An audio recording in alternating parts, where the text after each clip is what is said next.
Em continuidade à série de vídeos que estamos montando sobre o trabalho da doutora Simone de Alcântara Savazone, agora nós iremos pedir para que ela nos esclareça como foi a inspiração, ou se foi a transpiração, como dizem os literatas, do tema da tese do seu doutorado. Simone, como é que você chegou nesse tema polêmico dentro da área do direito penal, que já é árduo para quem é mulher, a área do direito penal, e um tema que, via de regra, ninguém quer tocar. Conta pra gente. Vamos lá, ninguém quer tocar, mas todo mundo quer saber, né, do psicopata. E cada vez mais eu acho que é um assunto que deve ser tratado. Eu vou discordar o direito penal como árduo para a mulher, eu acho que isso é um estigma que deve ser quebrado ao longo do tempo, né? Talvez a gente demore alguns anos, mas eu leciono na área de direito penal na graduação justamente para quebrar essa ideia de que mulher não pode atuar na área penal ou menos lecionar. Mas esse interesse nasceu, como eu disse, quando eu comecei a estudar para concurso, né, sobre o direito penal. E quando eu resolvi fazer meu mestrado, o que mais me encantava era a lei de execução penal, né, uma lei, a lei 7.210, uma lei extremamente interessante, que traz direitos que são estudados no mundo inteiro, mas infelizmente desrespeitados no máximo, né, ao máximo aqui no Brasil inteiro. E aí, conversando com o professor, ele disse para mim, bom, vamos restringir ao estado de São Paulo, né, com o escopo de que você possa fazer um trabalho mais interessante. E para fazer um trabalho mais interessante, e aí com transpiração, eu resolvi fazer a pesquisa de campo. E são poucos os trabalhos que se dedicam a ir para o campo e ver o que acontece, né? Uma coisa é você ficar no literário, buscando em obras e formando ideias, e outra coisa é você enxergar a realidade, diante da realidade você formar algumas ideias ou ter mais convicção sobre o que você está escrevendo, né? Então eu li as coisas, mas eu precisei ver. E aí, na época, era necessária a autorização do secretário de Segurança Pública, de toda uma estrutura de segurança para que visitasse, para que fossem visitados os presídios.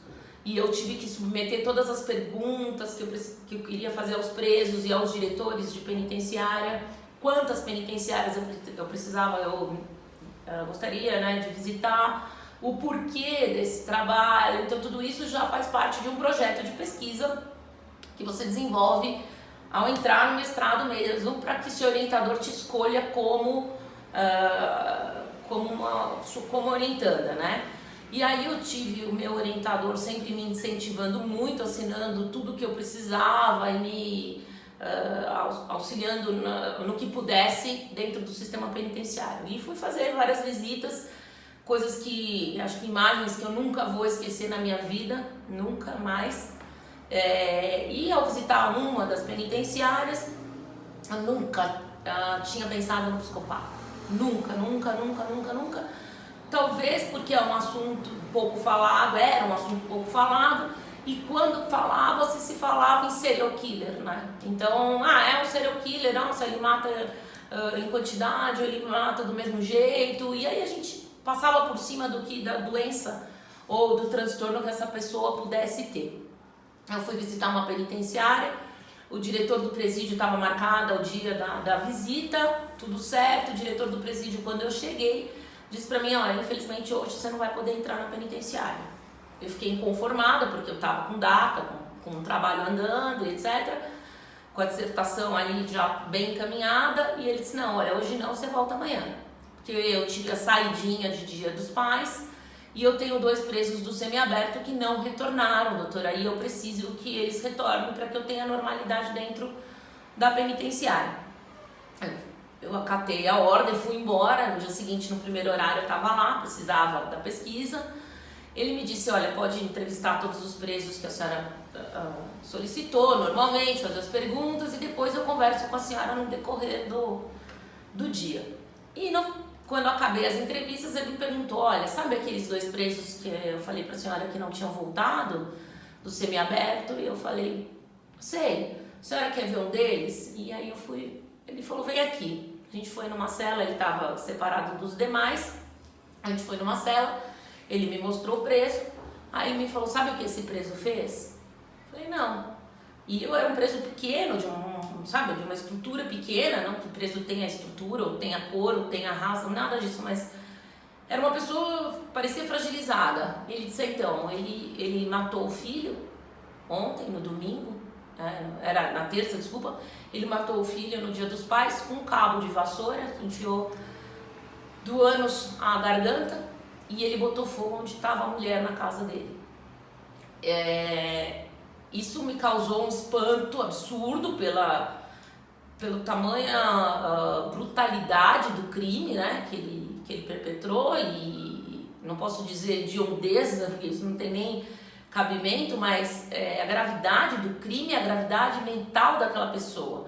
E o diretor do presídio também me perguntou, bom, e agora se fosse a senhora, se ele voltar para a cela, a senhora sabe, a realidade brasileira no cárcere é que estuprador não fica em cela de preso, por exemplo, de roubo.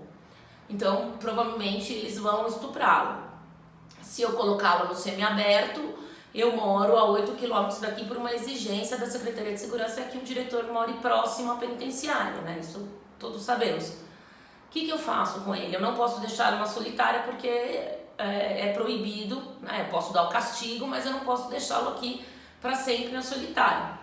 O que a senhora faria?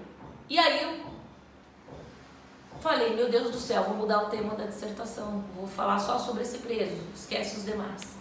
E aí nasceu o amor.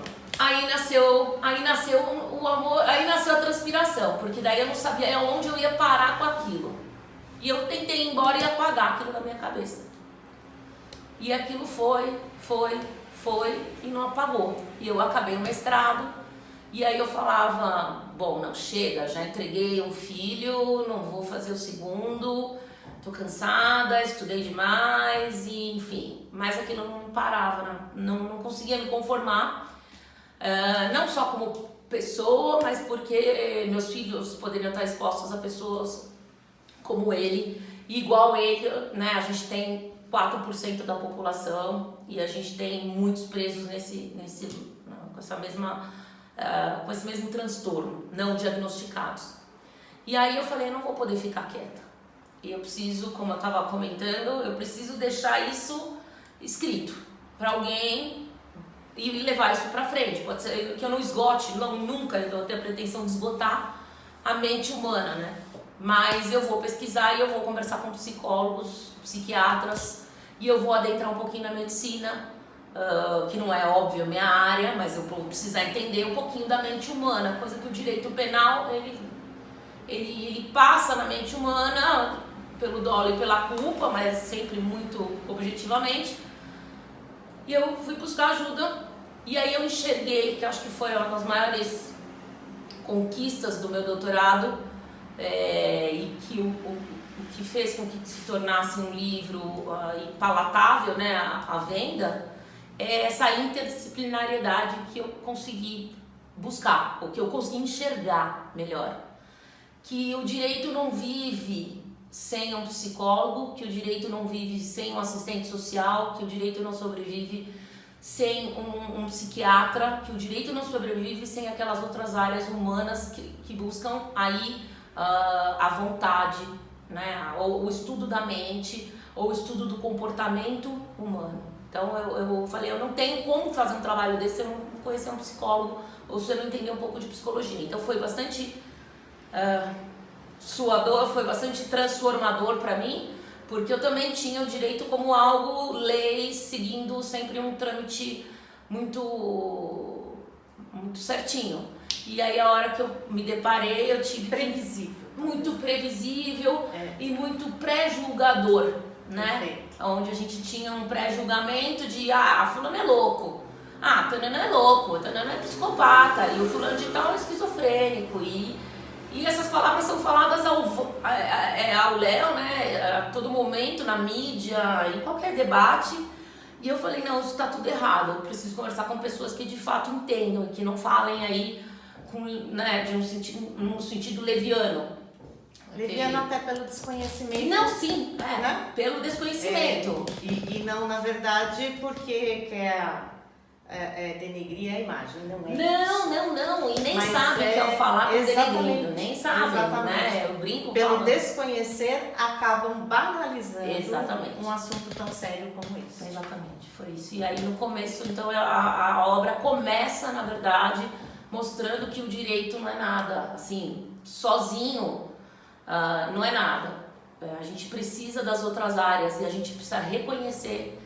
E as outras áreas também precisam entender o quanto a gente precisa que eles nos esclareçam coisas que a gente não consegue, não tem preparo técnico na faculdade para entender. Teria que ter feito as 3 faculdades, talvez para conseguir algo mais sólido. Perfeito. Então aqui a gente encerra essa explanação da inspiração que se torna transpiração para chegar a um livro. Obrigada.